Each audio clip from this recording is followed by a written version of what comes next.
All right, thanks, David. How are we this morning? Good to hear it. Well, if you have His Word, I hope you do. Turn with me to Genesis chapter 45.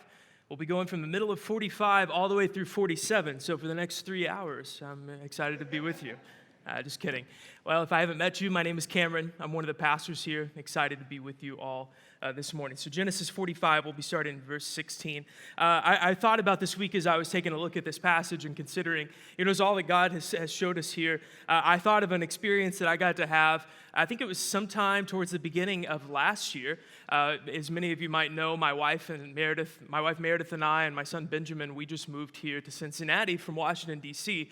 And in the corner of the city that we lived in, we were pretty close to what's called like the historic Embassy Row. So up Connecticut Avenue in D.C., and then all the way around us, all surrounding where we lived in Georgetown, were all these different embassies. It was such a cool experience, and we heard one day that they were actually going to open up a few of the embassies to go visit. And so we went to this open day at the German embassy, just about half a mile from our house. And so I had a couple of pictures from that. And so we were there, and like basically us and all these other people were going inside, and you can see they were like showcasing like all the German cars. That was just a couple of them. I decided like Germany just does cars better, and so that was nice and cool. And we got to go there, and then there's another picture. They have like a piece of the Berlin Wall. These people were there taking pictures beside it. They had German food and music and all of these things. It was a pretty exciting day. And as I thought about this passage, I was thinking about this day and this experience a lot. And it was really fascinating because, like I said, I was only about a mile from my house. Like from my front door, I basically went about a half a mile to a mile away from my front door. And there I was in a totally different place with a totally different people. Because even though I was close, these embassies, they represented another nation. They worked in the United States, but they carried out the interests of Germany in every way that they could manage here in the United States. Their lives looked like they were in Germany. They looked like their home country. As I thought this week about our situation and where we pick up in the story of Joseph and him living in Egypt and working under Pharaoh, I was reminded of this day because I think what we see in Joseph's life is an example of what it looks like to live faithfully for God in a foreign land where we are in exile. In this example of Joseph's life, he was a sojourner. He lived and worked in Egypt, but Egypt was not his home. And I think that in really significant ways, his life reflected that. His allegiance, we see in this passage today, was to God and to his people. And friends, this morning, I would suggest to us that our situation is no different. The Bible tells us that we, like Joseph, are exiles, that we are sojourners and strangers here on earth, and this earth is not our home. And so my hope for us this morning is that as we study this passage, a few points of application, what we highlighted for us is how God calls us to be faithful sojourners here on earth. So this morning, I want to just walk through this passage together this morning with some notes, and then I have really just 3 ways of application, ways or examples of what it looks like for us to faithfully sojourn here on earth. Let's read in Genesis chapter 45. We'll pick up in verse 16. It says this: "When the report was heard in Pharaoh's house, Joseph's brothers have come." So you remember they have this big reunion just before this, and the news kind of spreads around. It makes its way back to Pharaoh. He's heard the news that the brothers have come. And Pharaoh said to Joseph, "Say to your brothers, do this, load your beasts and go back to the land of Canaan, and take your father and your households and come to me, and I will give you the best of the land of Egypt, and you shall eat the fat of the land. And you, Joseph, are commanded to say, do this, take wagons from the land of Egypt for your little ones and for your wives, and bring your father and come. Have no concern for your goods, for the best of all the land of Egypt is yours." The sons of Israel did so, and Joseph gave them wagons according to the command of Pharaoh, and gave them provisions for the journey. To each and all of them he gave a change of clothes, but to Benjamin he gave 300 shekels of silver and 5 changes of clothes. And to his father he sent as follows: 10 donkeys loaded with the goods and the things of Egypt, and 10 female donkeys loaded with grain, bread, and provision for his father on the journey. Then he sent his brothers on the way, and as they departed, he said to them, "Do not quarrel on the way." You said that maybe in the car on the way here, right? To your kids. So they went up out of Egypt and came to the land of Canaan to their father Jacob. And they told him, Joseph is still alive, and he is the ruler over all the land of Egypt. Not quite true, but that's what they felt. And his heart became numb, it said, for he did not believe them. But when they told him all the words of Joseph, which he had said to them, and when he saw the wagons that Joseph had sent to carry him, the spirit of their father Jacob revived.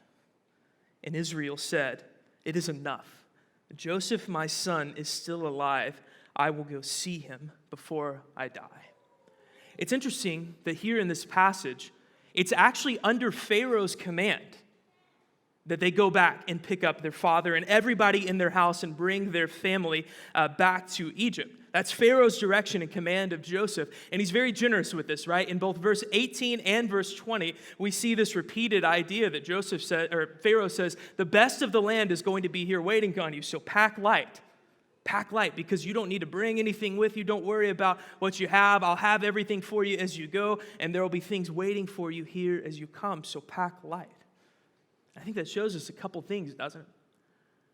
I think first it shows us that God was able to work in and provide for his people, even through an unbelieving Pharaoh.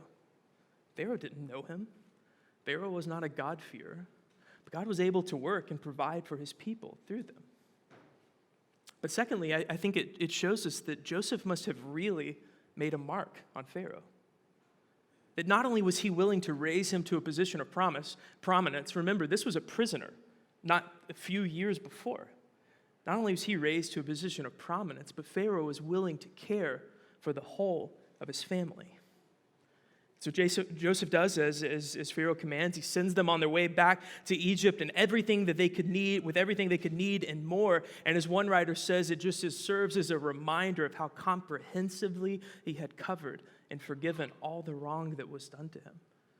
And this gift was just a foretaste of what was to come. But we highlighted this before. I think this is interesting. In verse 24, it says, do not quarrel on the way. We're familiar with that conversation, right? He knew his brothers well. He said, do not quarrel on the way. One writer points out that this word, it seems to us like maybe he's telling his brothers, hey, don't bicker on the way back. But one writer actually points out that this word actually means to tremble or to shake. So don't quarrel on the way actually means don't tremble and to shake. So Joseph isn't telling his brothers not to bicker. What he's telling them is to not have fear or anxiety over what they had done or the situation that they found himself in. Because they'd been forgiven and they were going to be cared for. So I have no fear. So we pick back up in chapter 46. It says this, looking at verses 1 through 7. So Israel took his journey with all that he had and came to Beersheba, and he offered sacrifices to God, the father of his father Isaac. And God spoke to Israel in visions of the night and said, Jacob, Jacob. And he said, here I am. Then he said, I am God, the God of your father. Do not be afraid to go down into Egypt, for there I will make you into a great nation. I myself will go down with you to Egypt, and I shall also bring you up again. And Joseph's hand shall close your eyes. Then Jacob set out from Beersheba. The sons of Israel carried Jacob, their father, their little ones, and their wives in the wagons that Pharaoh had sent to carry him. They took their livestock and their goods, which they had gained in the land of Canaan, and they came to Egypt, Jacob and all his offspring with him, his sons and his sons' sons with him, his daughters and his sons' daughters. All of his offspring he brought into Egypt. And what we see in verses 8 really down to about 28 is we see just this list of everyone that was going with him. All these people, all of his children and their children. So it's Jacob's children and grandchildren going with them. And it says in verse 26, all the persons belonging to Jacob who came out to Egypt, who were his own descendants, not including Jacob's sons' wives, were 66 people in all. That's a pretty big caravan. And the sons of Joseph who were born to him in Egypt were 2. All the persons of the house of Jacob who came into Egypt were 70. A number is significant. It symbolizes that there's completion and purpose to them coming back together. But we pick up in verse 28, it says this, and he sent Judah ahead of him to Joseph to show the way before him in Goshen, and they came into the land of Goshen. Then Joseph prepared his chariot and went up to meet Israel his father in Goshen. He presented himself and fell on his neck and wept on his neck a good while. Israel said to Joseph, "Now let me die, since I have seen your face and know that you are still alive." Joseph said to his brothers and to his father's household, "I will go up and tell Pharaoh, and will say to him, my brothers and my father's household who were in the land of Canaan have come. And the men are shepherds, for they have been keepers of livestock, and they have brought their flocks and their herds and all that they have." And hear this. This is what Joseph tells them to say. "When Pharaoh calls you and asks you, 'What is your occupation?' you shall say, 'Your servants have been keepers of livestock from our youth even till now, both we and our fathers, in order that you may dwell in the land of Goshen.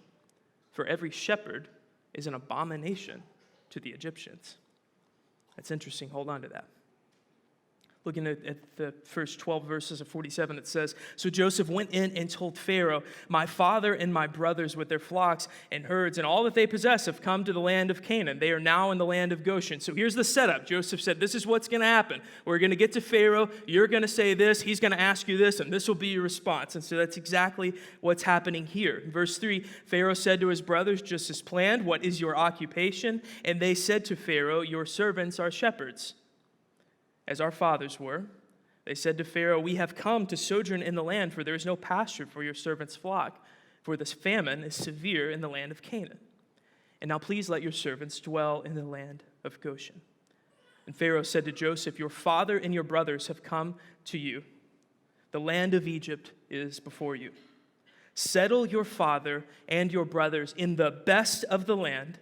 Let them settle in the land of Goshen, and if you know any able men among them, put them in charge of my livestock." Basically, I've got a job, a place to stay, and food to eat, whatever they need. Then Joseph brought in Jacob his father and stood before Pharaoh, and Jacob blessed Pharaoh.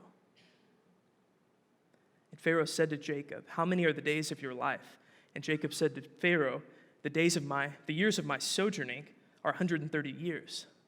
Few and evil have been the days and years of my life, and they have not attained to the days and years of my life of my fathers in the days of their sojourning." And Jacob blessed Pharaoh and went out from the presence of Pharaoh. Then Joseph settled his father and his brothers and gave them possession in the land of Egypt, in the best of the land, in the land of Ramesses, as Pharaoh had commanded.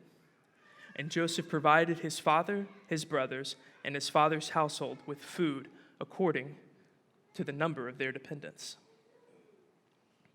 There's a lot to see here in this chunk of the passage, but these few things stand out. In verses 1 through 4, we see that this familiar pattern repeating throughout Genesis, where God meets Jacob in a dream and again speaks this promise of blessing over them as the family now journeys to Egypt. And here's why that's significant, that God would meet Jacob in a dream on the way to Egypt. Because up until this point, all the way throughout Genesis, these theophanies or appearances of God to people have primarily been to remind them of the covenant, and up until this point have been used to point and reassure the people as they journeyed to the promised land. That's not what's happening now here, is it? Now they're journeying away from the promised land, and so this reassurance shows them that God was at work in this. God was at work in all of this. Verses 46 at the end of chapter 46, verses 28 through 34, we see this happen as Joseph goes out to meet his family in Goshen. Now, Goshen was an area of Egypt somewhere between Canaan and the city center of Egypt where Joseph would have been. So the brothers would have been passing through this land back and forth, more or less, on the way. And so we see this scene as he goes out and is reunited with his father, and it's this emotional reunion, and they have this time together. But really quick, Joseph gets down to business, and he's got some specific instructions for them. He tells them, when you see Pharaoh, I want you to tell him this exactly. When he asks, tell them that you're shepherds, and you just want to settle in the land of Goshen. Now hold on to that for a minute. We're going to pick back up on that later, but I want you to recognize here that Joseph's up to something. Joseph's got a plan in mind, and he's setting it up before it even happens. But in verse 7 of chapter 47, this interesting scene unfolds where Jacob comes in and meets Pharaoh, right? Pharaoh had said, bring your father and all your family. And so Joseph brings 5 of his brothers and then eventually his father, Jacob, up to meet Pharaoh. And what happens here is kind of interesting because Jacob blesses Pharaoh. And understand, there's a little bit of irony to this. And it might just seem like Jacob is just expressing his gratitude for Pharaoh, and I think that's part of it. But again, there's some irony to this blessing, because in the ancient world, it was the person of greater significance who blessed the person of lesser significance. It was the person providing care and food and water and a place to live, the person of greater wealth or status, that would be blessing the person of lesser status. So recognize that. Even though Pharaoh was the one providing the land to live in and the food to eat, it was Jacob who was giving the blessing. If you think back to the original covenant that God made with Abraham, back in Genesis chapter 12, verses 1 through 3, what did God say? God said to Abraham, I will bless you and make you a great nation, that through you all the families of the earth would be blessed. God told them that he would bless them, that they might be a blessing to the nations. And this meant that Jacob knew that God was with them and knew that God was working through them to be a blessing to the nations, to be a blessing to Egypt, even as they sought refuge there as sojourners. So finally, chapter 47 ends with this. Essentially, what we're seeing on display at the end of chapter 47 is really just Joseph's prudence as a businessman, because we see the scene of all these people coming to him, and I'm sure that the reputation has gone before him. They know that he's a person who's a provider, that he's caring, he's giving food and everything that these people could need, and eventually the famine lasts so long. Remember, it's about 7 years, and it lasts so long that these people are running out of money. They say, we don't have anything left. And so Joseph says towards the end of this chapter, he keeps giving the food, and then eventually he says, well, bring me your livestock, and we'll just do a trade, and I'll keep providing food. I'll keep caring for thy people and for the others who come to seek refuge and seek care from me. But picking up in verse 29 of chapter 47, I want to highlight this scene after all these things are taking place. It says, and when the time drew near that Israel must die, he called his son Joseph and said to him, if now I have found favor in your sight, put your hand under my thigh. That's just basically like a secret handshake. It's a sign of making a covenant with one another. It's a sign of keeping a promise. Put your hand under my thigh, pinky swear, and promise to deal kindly and truly with me. He says, do not bury me in Egypt, but let me lie with my fathers. Carry me out of Egypt and bury me in their burying place. He answered, I will do as you have said. And he said, swear to me. And he swore to him. Then Israel bowed himself upon the head of his bed. As I mentioned before, this chapter kind of closes with this scene of Joseph's business prudence, just on full display. He's continuing to build wealth for Pharaoh. He's continuing to provide for all these people. And he doesn't just do this for power or to make a great name for himself. Instead, what he's doing is he's leveraging his position to bless his people.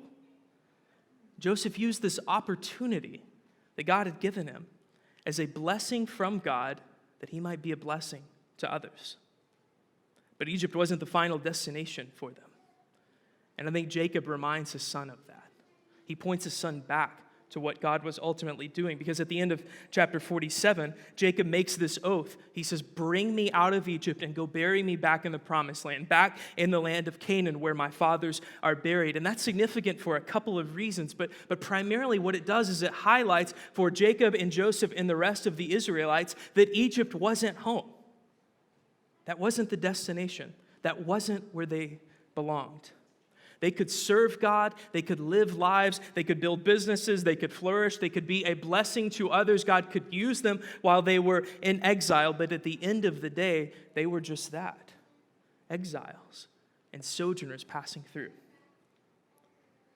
Church, I think there's a lot of significance to this passage, and across all of this text, I think that we could look at a lot of different things and a lot of true things that we could highlight this morning. But as I said, what I'd like to do is focus on this example from Joseph's life about what it looks like to faithfully sojourn.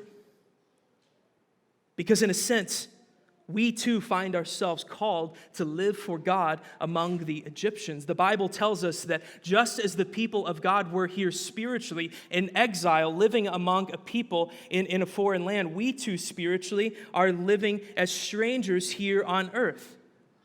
Meister Eckhart says it this way: God is at home, and we are in the far country. This world is not our home, and we are exiles. And so what I want us to see this morning is there is meaning and purpose to our exile. We are called to live for and be used by God even as we sojourn here on earth. And so I want to highlight just 3 aspects of what it looks like for us to faithfully sojourn. The first one is this: we live for the kingdom.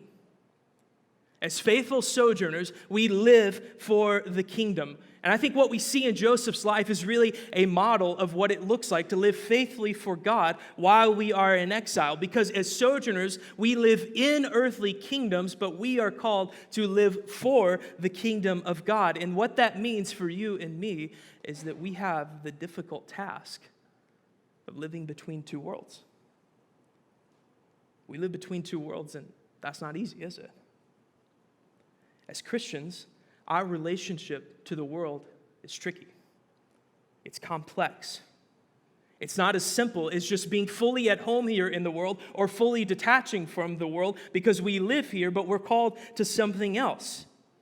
There will be times when that isn't so much of a challenge, but as many of us are acutely aware, there are many times when it does become very difficult and very challenging, and it's a tough thing to navigate.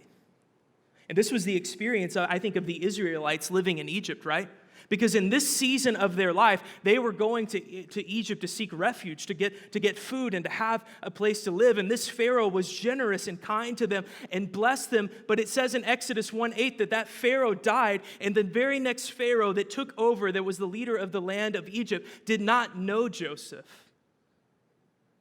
And we know that story didn't end well for the Israelites, right? Because that same land where they went to seek refuge was the land they were later enslaved. This land where they came to find food was later the land where they were forced into labor to work for this leader who oppressed them. As Christians and sojourners living for a kingdom, Jesus says, that is not of this world, that means that as long as we are in this world, we are going to feel the tension of that. As long as we are living for a world that isn't here and isn't present, but we occupy the present and look towards the kingdom, we're going to feel the tension and all the friction in our life that comes with that. Do you feel that? Do you know that well? You see that at work, among your family who may not know Christ, with people you interact with online? We feel the tension and friction of that. So what do we do, right? How do we live for the kingdom while we are here on earth? What do we do? Well, I think there's a couple of different options that people have taken, and I'm not saying they're all good, but there are a few different options. Some Christians have just simply tried to avoid that tension and avoid that friction by becoming like the world. Maybe even with the best of intentions of being missional or being relevant or being loving to their neighbors or trying to make friends and really just kind of be like everyone else, they allow themselves to be subtly shaped by the people and the culture and values of the world. Other Christians have sought to avoid this tension by simply escaping from the world. The motivation here is to just lean so hard into that exile identity that we're just going to do our own thing. We're going to publish our own books. We'll make our own movies. We'll do our own thing. We'll make our own schools. We'll move out of these neighborhoods with people with different value systems than ours, and we'll all move to one place and just make a little holy compound for one another, all in an effort to try to reduce the impact of living in a fallen world. But I'm also aware that there are a growing number of Christians who want to avoid this tension by going to war with the world. There's some Christians who want to avoid that tension by going to war. They feel fed up, frustrated, angry with how the world has changed, how their perception in the world has changed. And the world has changed, don't get me wrong, but they're tired of the way that Christians are mocked and dismissed. And so what do? Well, they say, well, we're going to wage war with the culture. We're going to wage war with the world, seeking to take ground and aggressively reassert biblical Christianity among a people and in a world that has rejected it. Friends, let me say this clearly of all these options, that not one of these things is representative of the Bible's vision for Christians living for the kingdom in exile.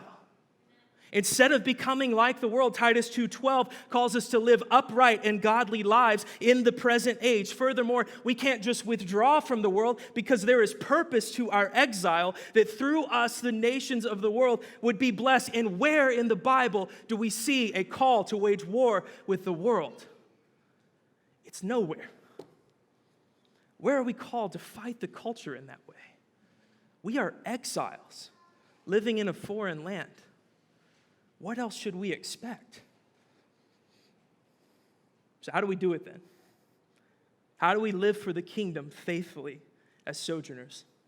I think a few things I'd like to point to. The first is this: we remain uncomfortable, we manage our expectations, and we become wise to the world. I want to talk about each of those things. For both Joseph and Jacob, there was a recognition that Egypt was not the destination or home for God's people. Friends, I think much in the same way, we have to recognize as sojourners here on earth that we shouldn't be trying to get too comfortable here on earth. In fact, if we are too comfortable here on earth, it's probably a sign of one of two not so great things. One, it's either a sign that we've become disobedient to God and drifted into worldliness, and we're not uncomfortable because we just look like and act like and talk like everybody else. Or we're not comfortable because we've neglected our calling to the world, and we've drifted from the mission and disengaged with the world. We're supposed to be in the world, but just not get comfortable here. But second, we have to manage our expectations of what it will look like to be a Christian in exile. And I know this is a touchy subject for a lot of us because some of us feel the pressure of this, maybe some more than others, and it's tricky and tough to navigate what it looks like to be an exile in the world. And we see all these Christians taking it different directions and thinking different things and responding in different ways. But let me just say this in general. We shouldn't expect that the world will celebrate and love us or even tolerate us. Why should we? Jesus tells us in John 15, verse 19, that because the world hated him, they are going to hate us also. Therefore, we shouldn't be frustrated or angry or fall to despair when the world doesn't look like us and the world doesn't act like us and the world doesn't celebrate us for living for the kingdom here in exile.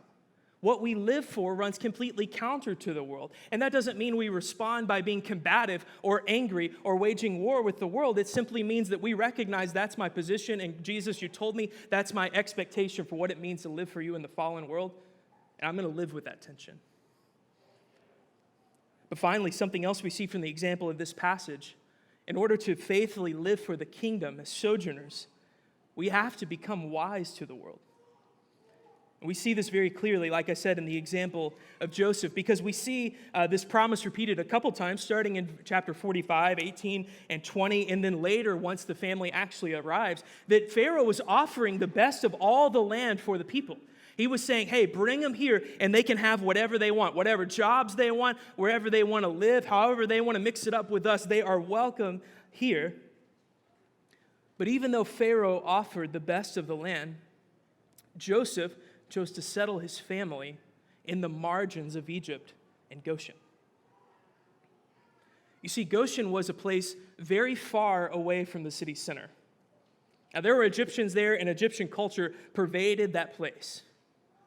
But it was kind of far away from maybe the influence or the direction or the rule of the Pharaoh. It was far away from the culture-making center of the bigger cities in Egypt. And Joseph chose to settle his family there. Why do we think that is? It's because Joseph didn't want his family to get drawn into Egyptian life. He recognized, hey, you're coming to a hostile place. You're coming to a place that they're not here for you. They're not here to live the same kind of life as you, and I don't want you to fall into the way of life that they live for. So I'm going to move you out here to Goshen. Settle here. Friends, in the same way Joseph did, I think that we can wisely navigate our lives in this world so that we can remain faithful to God while living for the kingdom. And that doesn't require us to go settle in a land far away from the city centers. That doesn't require us to withdraw from the world. It doesn't require us to just dismiss or become like the world. And it doesn't require us to go to war with the world. Instead, what we can do as followers of Jesus Christ in the world as sojourners is live our lives wisely for the kingdom, understanding the ways and the influence of the world, and by the wisdom of God, navigating that well. So here's what this looks like practically. Practically, we can organize our lives and make decisions that will lead us and our families in faithfulness to God as we are in exile. We can make decisions and we can structure our lives in such a way that even if physically we do not find ourselves in the margin of the world, we can operate in the margin of the world. By God's wisdom, we can navigate this and be faithful to Him, even in a land where we are exiled, in a place that is against us, in a people that do not know God. So I want to ask you this morning just to consider, how are you keeping yourself in the margins?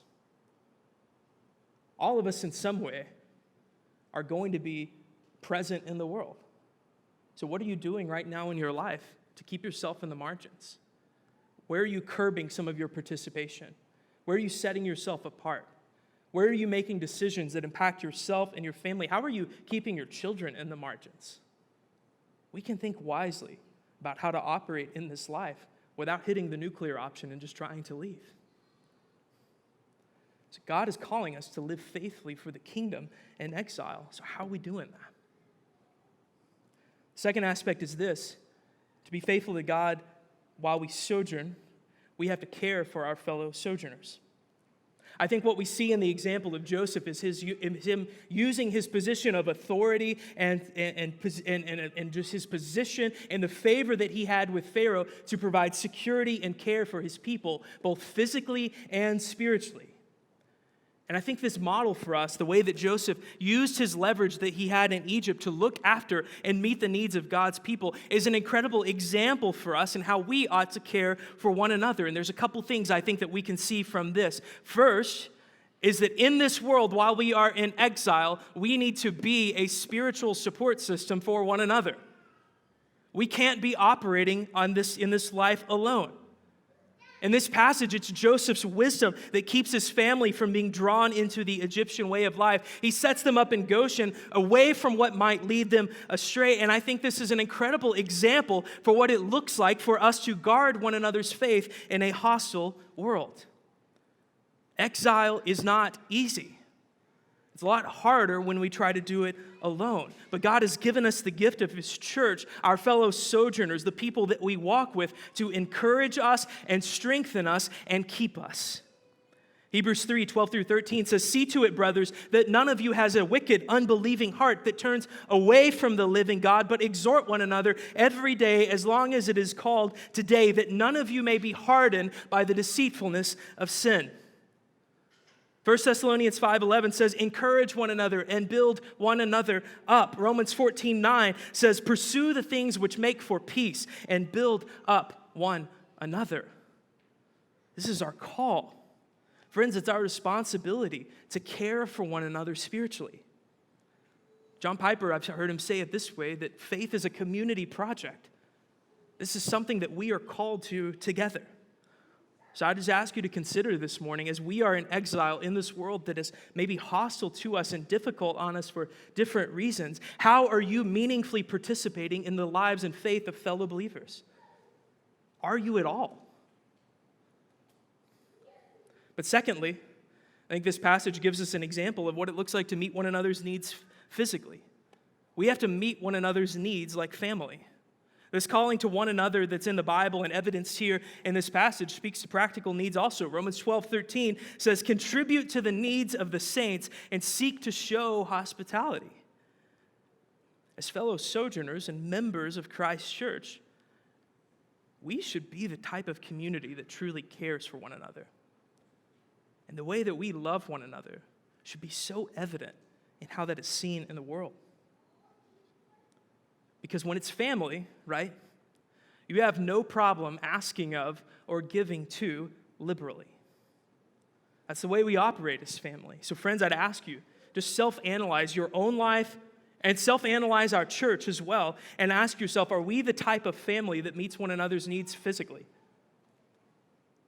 If I had to just answer that honestly, I may say that many of us in the circles we find ourselves don't even know of physical needs within our body. But how are we doing that? How are we meeting one another's needs here like a family? Do we show hospitality to one another like a family? Is your home open? Is your life open? Is your time, is your calendar, is your schedule, is your pocketbook open to the people of God? There are those people, I know that you probably have these experiences. I'm thinking back to a couple different people I can think of in my life that were part of my church, and they were just the kind of person, two of them are older people, and when they died, it left a hole in my life. It left a hole in our church. When they were gone, there was just like this vacuum because their presence was felt, and when their presence was gone, we felt it harder. There are the kind of people, right? And you maybe know of some right now in your own life. Maybe it's somebody in your family. Maybe it's somebody here at CTK that when they were gone, when they moved away, when they died, whenever they passed on from your life, it just felt like it left a hole in our church. Let me tell you this. It's not a bad thing to have that type of impact on people. This is not an error. It is not a bad thing to die and leave a hole in your people's life. In fact, I would encourage you, die and leave a crater. Have the type of impact among the people of God where you are so meaningfully interwoven to their lives spiritually and physically that people can't imagine how life would go on without you. We have a faithful God, and He's going to do it, but let's seek to have that type of impact, that we would care for one another generously, that we would be radical in how we lift up one another and build up one another and encourage one another, and that would be seen in the world and be felt by us. The last thing is this. If we're going to live faithfully to God as sojourners, we have to live missionally where we sojourn. We have to live missionally where we sojourn. When Jacob blessed Pharaoh, here's what that meant. It meant he recognized that God had exiled his people to Egypt for a purpose. God had exiled his people to Egypt for a purpose. And what we've seen throughout Genesis is really this unfolding of this covenant made with Abraham, right? That God would bless them and make them into a great nation, that through them all the families of the earth would be blessed. See this, the call to mission has been knit into the DNA of God's people from the beginning. What it means to be the people of God is a person on mission for God. And that mission of God that we see taking root all the way back in Abraham and all the way back to creation even, finds its ultimate meaning and direction in Christ. Jesus, it says in 1 Timothy 1:15, came into the world to save sinners. And he calls his disciples to participation in that mission. In John 17, verse 18, Jesus prays. He says, as you have sent me into the world, I also send them, my disciples, into the world.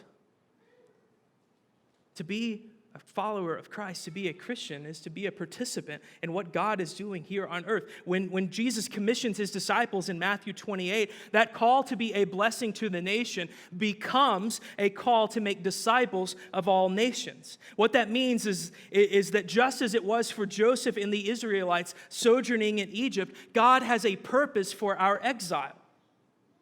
God has a purpose for our exile, and that purpose is that we proclaim the gospel where He has sovereignly placed us. Your life and your situation, where you work, the family, the city that you live in, everything that you are and where you are placed in your life is not a punishment. It's not a reward. It's certainly not a waste of time. It is a mission that God has called you to. And I'm thankful that that's true all across our church. I think of someone newer to our church, Amanda Simmons, a professor at University of Cincinnati. Man, I'm thankful that God has exiled her, and that she is intersecting with people's lives in a meaningful way. And I think about all of the missionary partners that we support, some abroad and some here in our city, like the Marcellas at UC as well. I'm thankful that their exile has a purpose. I think of Kara Young. I don't know if she's in here anymore. She's saying so. She's here in spirit. In the secular workforce, being a model of the faith, being a model of the love of Christ to the people around her. I think of a newer family to our church, Wade Thomas, who works at the modern-day Dunder Mifflin, from what I can tell, who has maybe the most boring pencil-pushing job that I can imagine, but man, I'm thankful that he's exiled in a place that matters. I'm looking around the room this morning and I see physicians. I see like 80% of you are engineers. I see moms who spend the most of their time at home. I see teachers. I see all of these people in different places in all of life. And what I want you to hear is that God has a purpose in your sojourning. And what I want us to see, friends, is that our time in Egypt can't be time wasted. God has called us to be missional as we sojourn. No matter what the season of your life is, whether you work or you don't work, no matter what shape your life takes, God has a purpose to your sojourning, and that is to take part in his mission to the world. Whether you push paper or you raise kids or you preach sermons for a living, this is God's call on our lives. And so this morning, I would just ask us to consider in closing that as we see this example playing out thousands of years ago among the people of God sojourning in Egypt, that we look at that model and we look at that example and ask ourselves, how are we faithfully sojourning? How are we faithfully sojourning? Am I truly living for the kingdom, or do I look like the world? Am I too comfortable here? How are you making an impact in the lives of fellow believers as we sojourn? We see this incredible example of the spiritual and physical care that Joseph had. How are you making craters in the lives of the people around you? And lastly, how are you engaging in the mission of God? Maybe this feels far from you. Maybe you're actually in a season of life right now. I know my wife is, as a new mother, where you're like, everything looks different in my life. My world got smaller and everything got busier, and I don't know what that looks like anymore. Maybe that's where you are right now. I know we have a lot of mothers in that place as well. And God's call in your life isn't small. I want you to hear that and be encouraged by that God can use you in a mighty and impactful way in the lives of your family and your neighbors and the people around you. And for you men and women in the workplace that find yourself among the people feeling that exile firsthand maybe sometimes, man, God is going to use you in mighty ways. How are you living missionally where you are sojourning, no matter what that looks like? Let's pray.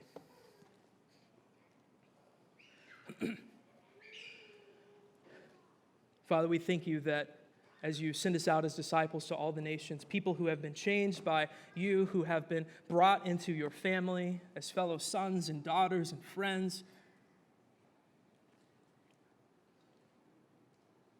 And Father, my heart is encouraged by the fact that you said that you'd be with us always till the end of the age. Father, I pray that you would give us wisdom and love and generosity in how we navigate the world as we seek to be faithful to you, as we sojourn, as we seek to live for your kingdom. Father, give us a radical call to one another, but that call would not terminate there, that we would see our purpose as being on mission to the world around us. Father, I pray that we would find ourselves rooted in this story that you have been writing among your people for thousands of years. Father, I pray that we'd be encouraged and strengthened, that we'd be compelled. Father, you call us to faithfulness. Father, we want to live in this world in such a way that people see you, that they see and taste your kingdom. Father, that they long for the goodness, truth, and beauty that is found in you and evidenced in how you are transforming your people.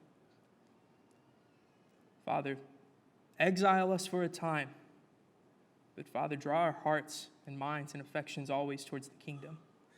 And Father, use us mightily as long as we are here. We pray all these things in the name of Jesus Christ.